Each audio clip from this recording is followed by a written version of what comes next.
Turkey is still a member of NATO, yes. But Turkey has realized that the strategic environment has changed. And that is why Turkey had to break ranks with NATO.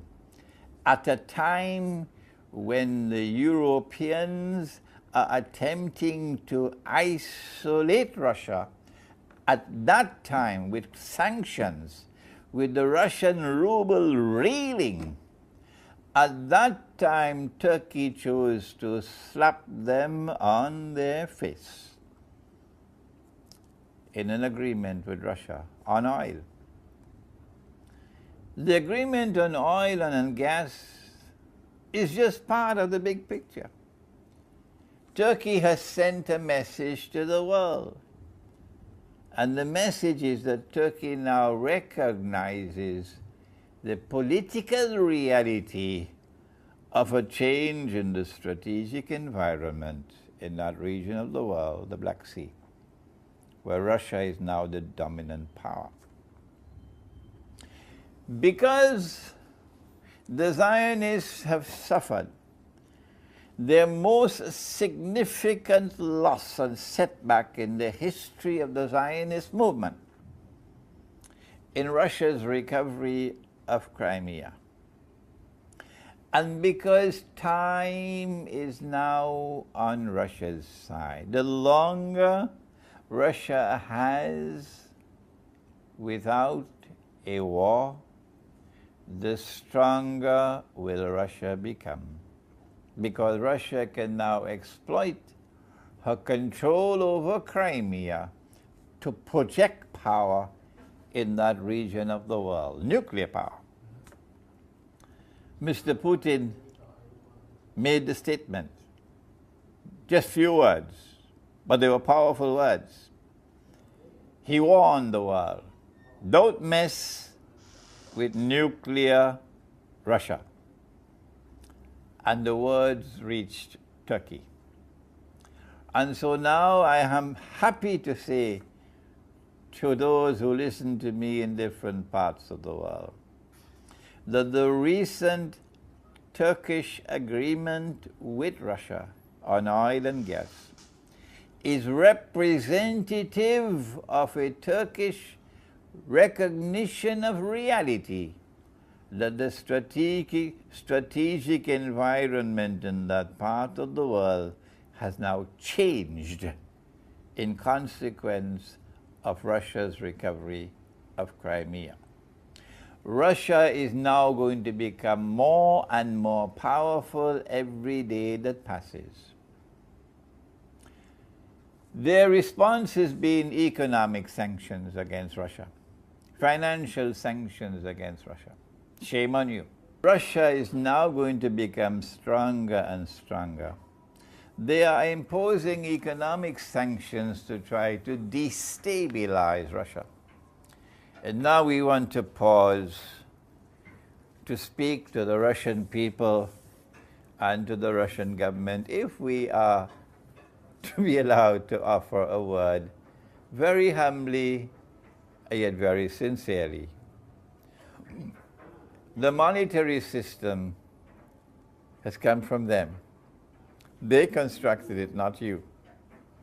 They did it at Bretton Woods.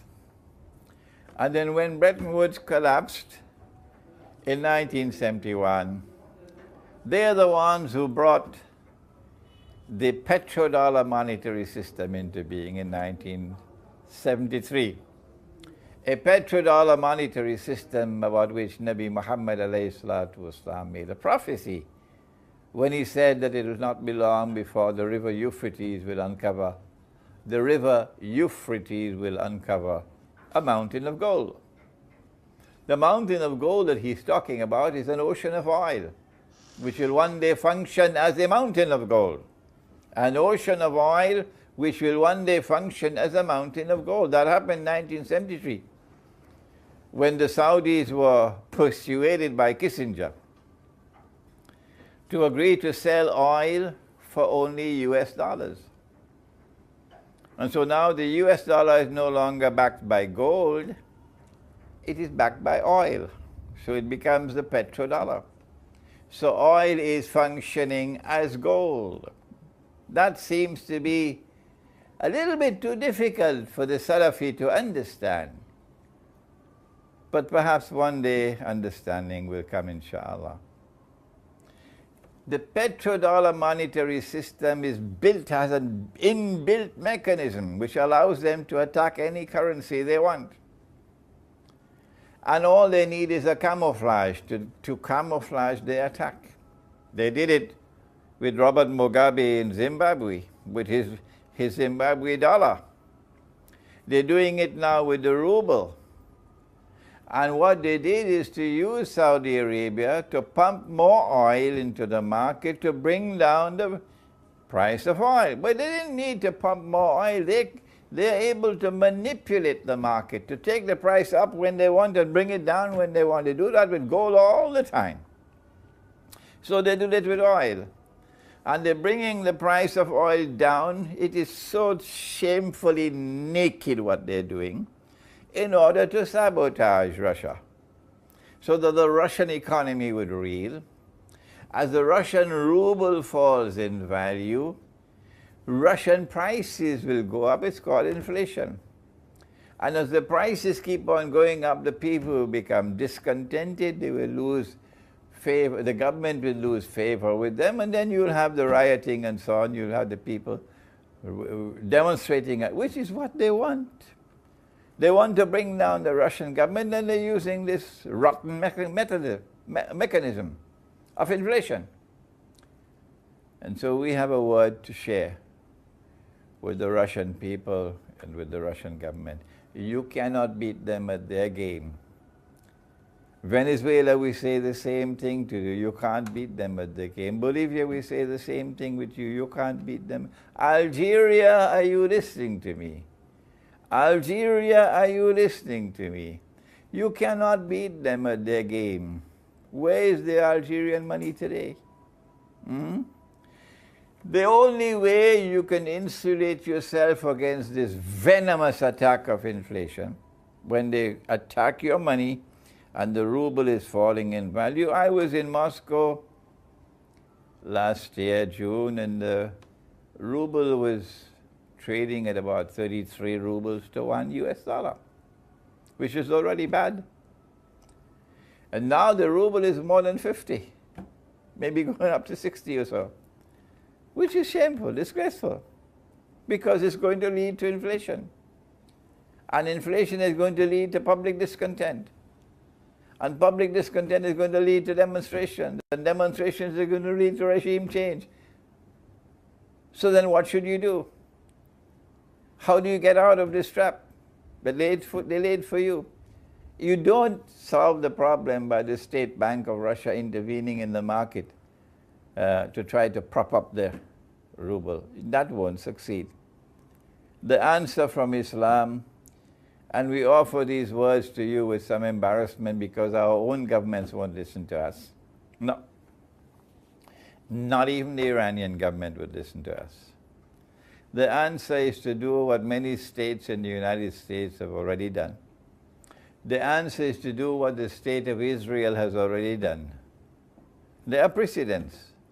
Namely, you make gold and silver coins legal tender. That's all. Make gold and silver coins legal tender. Russia has enough gold to mint the coins. And when you make gold and silver coins legal tender, the implication would be any shopkeeper would have the right, would have the obligation to accept gold and silver in payment for goods. Any worker will have the right to ask for his salary to be paid to him in gold and silver.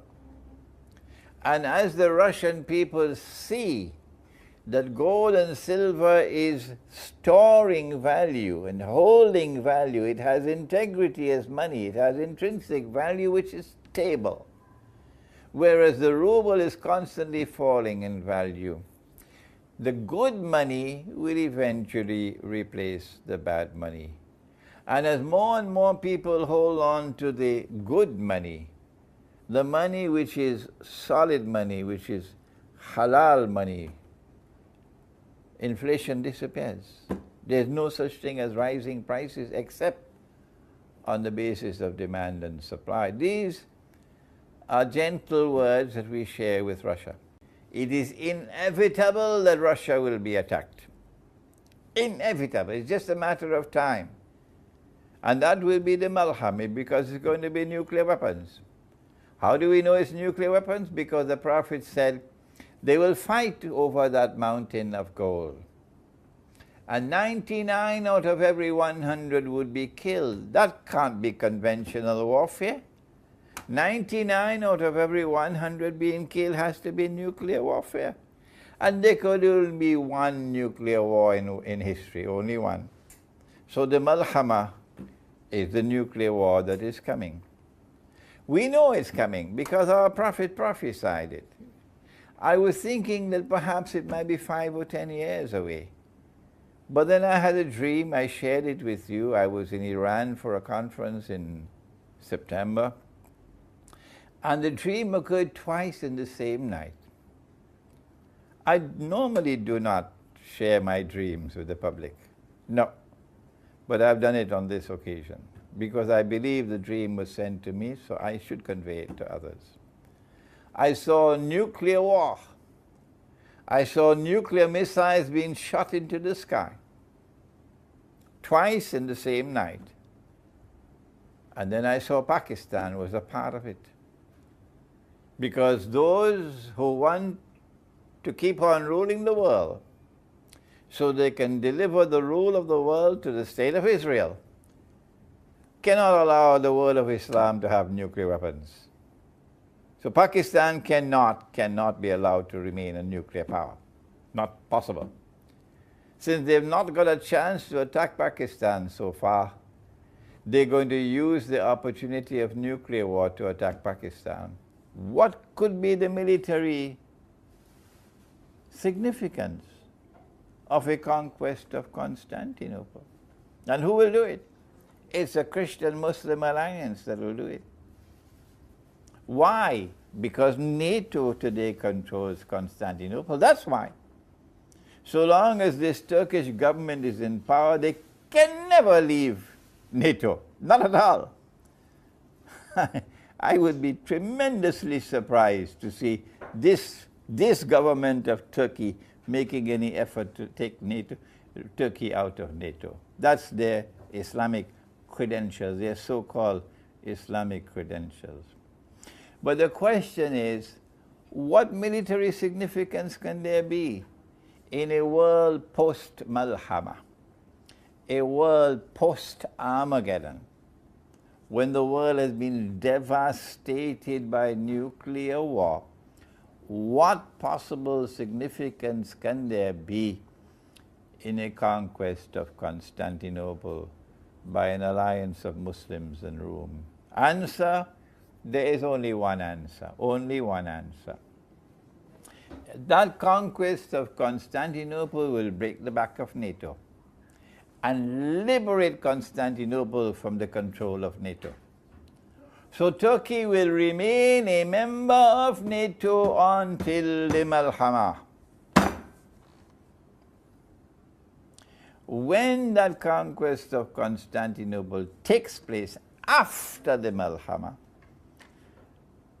the implication would be that the Russian Navy can now pass through the Bosphorus and the Straits of Dardanelles and enter into the Mediterranean. There is no other military significance. This is the only one. And so we say to you from the world of Islam, to the Russian people, we say to you, the Russian people, from Islam, that Russia will survive the nuclear war. NATO could put that in its pipe and smoke it. Russia will survive the nuclear war.